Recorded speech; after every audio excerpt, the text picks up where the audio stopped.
ಎಲ್ಲರೂ ಹೇಳುವಂತೆ ದೇವಸ್ಥಾನಗಳೇ ನಮ್ಮ ಸಂಸ್ಕೃತಿಯ ಪ್ರತೀಕಗಳು.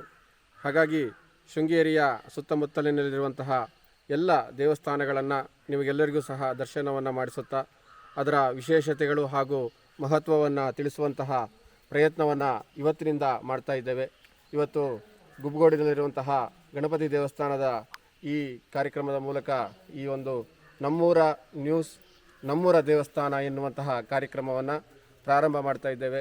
ಎಲ್ಲರೂ ಸಹ ಹೆಚ್ಚಿನ ಸಂಖ್ಯೆಯಲ್ಲಿ ಇದನ್ನು ವೀಕ್ಷಿಸಿ ಪ್ರೋತ್ಸಾಹಿಸಬೇಕು ಅಂತ ಕೇಳ್ಕೊಳ್ತಾ ಇದ್ದೇನೆ. 300 ವರ್ಷದ ಇತಿಹಾಸ ಇರುವಂಥ ದೇವಸ್ಥಾನ ಪೂರ್ವ ಮಠ ಅಂತಾನೆ ಪ್ರಾರಂಭ ಆಗಿತ್ತು. ಗಣಪತಿ ಅಂದರೆ ಎಲ್ಲರಿಗೂ ಸಹ ಅಚ್ಚುಮೆಚ್ಚು. ಸಣ್ಣ ಮಕ್ಕಳಿಂದ ಹಿಡಿದು ವೃದ್ಧರವರೆಗೂ ಸಹ ಗಣಪತಿ ಅಂದರೆ ಏನೋ ಒಂಥರ ಪ್ರೀತಿ.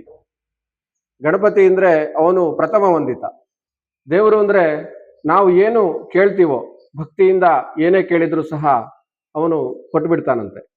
ಹಾಗಾಗಿ ಅವನಲ್ಲಿ ನಾವು ಭಕ್ತಿಯನ್ನ ಮಾಡಬೇಕು ಅಂತ ಎಲ್ಲ ಶಾಸ್ತ್ರಗಳು ಹೇಳುವಂಥದ್ದು. ಭಕ್ತಿ ಇದ್ರೆ ಕೊಡಿ, ಭಕ್ತಿ ಇದ್ರೆ ಕೊಡಿ ಅಂತ ಎಲ್ಲರನ್ನು ಕೇಳ್ತಾನಂತೆ. ಹಾಗಾಗಿ ನಾವು ಯಾವುದೇ ದೇವಸ್ಥಾನಗಳಿಗೆ ಬರಬೇಕಾದ್ರೆ, ಯಾವುದೇ ಪೂಜೆ ಹೋಮ ಹವನಗಳು ಪಾರಾಯಣಗಳಾಗಬೇಕಾದ್ರೆ ಭಕ್ತಿಯಿಂದ ಅವನನ್ನ ಸ್ಮರಣೆ ಮಾಡಬೇಕು, ಅವನ ಸ್ತೋತ್ರವನ್ನ ಮಾಡಬೇಕು. ಅದರಿಂದ ಅವನು ಪ್ರೀತನಾಗಿ ನಮಗೇನು ಬೇಕೋ ಅದನ್ನು ಕೊಡ್ತಾನೆ.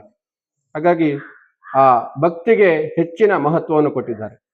ಭಗವದ್ಗೀತೆಯಲ್ಲಿ ಕೃಷ್ಣನು ಸಹ ಅದನ್ನು ಹೇಳಿದ್ದಾನೆ, ನಮೇ ಭಕ್ತ ಪ್ರಣಶ್ಯತಿ ಕೌಂತೆಯ ಪ್ರತಿಜಾನೇಹಿ ಅಂತ.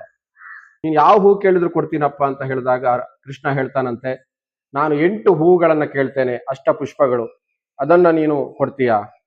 ಎಲ್ಲ ಮೋಹಗಳನ್ನ ಬಿಟ್ಟು ನಿಜವಾದ ತ್ಯಾಗವನ್ನ ಮಾಡಿ ಆ ಭಗವಂತನ ಅನುಗ್ರಹಕ್ಕೆ ಪಾತ್ರ. ಒಮ್ಮೆ ನಮಸ್ಕಾರಗಳನ್ನ ತಿಳಿಸ್ತಾ ಇವತ್ತಿನ ಈ ನಮ್ಮೂರ ಟಿವಿ ನಮ್ಮೂರ ದೇವಸ್ಥಾನ ಕಾರ್ಯಕ್ರಮವನ್ನ ಮುಗಿಸ್ತಾ ಇದ್ದೇನೆ.